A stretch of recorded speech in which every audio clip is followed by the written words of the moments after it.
मैं अंजना और आप देख रहे हैं राजधानी न्यूज। आइए रुक करते हैं आज की बड़ी खबर पर। ट्रंप के खिलाफ केस लड़ने वाले वकीलों पर हुआ एक्शन। न्यायिक विभाग ने कई लोगों की कर दी छंटनी। अमेरिका के न्यायिक विभाग में डोनाल्ड ट्रंप के खिलाफ चल रहे मुकदमों से जुड़े कई वकीलों, कर्मचारियों और अन्य स्टाफ की नौकरी छीनने का निर्णय लिया गया है। ये छंटनी न्यायिक विभाग के भीतर एक बड़े स्तर पर हुई है, जिसमें कई लोगों को काम से निकाल दिया गया है। हालांकि अब तक इस सूची में कुल कितने लोग शामिल हैं, इसकी आधिकारिक जानकारी नहीं मिली है। इस फैसले की जानकारी 2 सूत्रों ने साझा की है जो इस मामले से जुड़े। ये कार्रवाई ट्रंप के खिलाफ चल रहे 2 महत्वपूर्ण मुकदमों से संबंधित है, जिनमें पहली प्रक्रिया गोपनीय दस्तावेज रखने के आरोप की है, जबकि दूसरी में 2020 के राष्ट्रपति चुनाव में हेरफेर की साजिश का मामला है। इन दोनों केसों की जांच और मुकदमेबाजी की अगुवाई विशेष वकील जैक स्मिथ की टीम कर रही है। जैक स्मिथ की टीम से ही सबसे अधिक छंटनी हुई है, जो इस प्रक्रिया का केंद्र बनी हुई है। यह छंटनी कोई नई घटना नहीं है, बल्कि पिछले कुछ महीनों और सालों में भी ट्रंप के खिलाफ काम कर रहे वकीलों और स्टाफ की बर्खास्तगी की गई घटनाएं हुई हैं। जनवरी 2025 में दर्जनों वकीलों को निकालने का फैसला लिया गया था।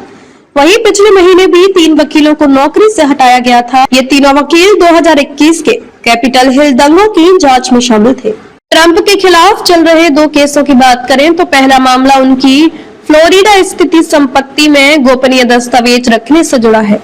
आरोप है कि ट्रंप ने इन दस्तावेजों को अवैध रूप से अपने कब्जे में रखा था, जो राष्ट्रीय सुरक्षा के लिहाज से संवेदनशील माने जाते हैं। दूसरा मामला 2020 के राष्ट्रपति चुनाव में संभावित हेरफेर की साजिश से जुड़ा है, जिसमें ट्रंप पर चुनाव प्रक्रिया को प्रभावित करने के प्रयास का आरोप है।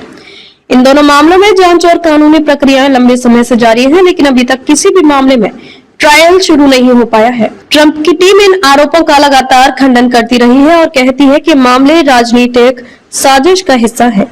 न्यायिक विभाग द्वारा इस तरह की छंटनी का मकसद अब तक स्पष्ट नहीं किया गया है, लेकिन इससे जुड़े सूत्र बताते हैं कि यह कार्रवाई विभाग की आंतरिक व्यवस्थाओं और नैतिकता के नियमों का सुदृढ़ करने के लिए की गई है। साथ ही विभाग यह सुनिश्चित करना चाहता है कि जो कर्मचारी और वकील केसों से जुड़े हुए हैं, वे पूरी निष्पक्षता और कड़ी निगरानी में काम करें। ये भी ध्यान देने योग्य है कि अमेरिकी न्यायिक विभाग में छंटनी की यह प्रक्रिया राजनीतिक और कानूनी जटिलताओं के बीच हो रही है, जो भविष्य में इस मामले की दिशा को प्रभावित कर सकती है। न्यायिक विभाग के इस कार्रवाई पर कानूनी विशेषज्ञों और राजनीतिक विश्लेषकों की निगाहें टिकी हुई है। अब तक के लिए बस इतना ही, फिर मिलते हैं एक ऐसी ही बड़ी खबर के साथ। अब तक के लिए नमस्कार और देखते रहिए राजधानी न्यूज।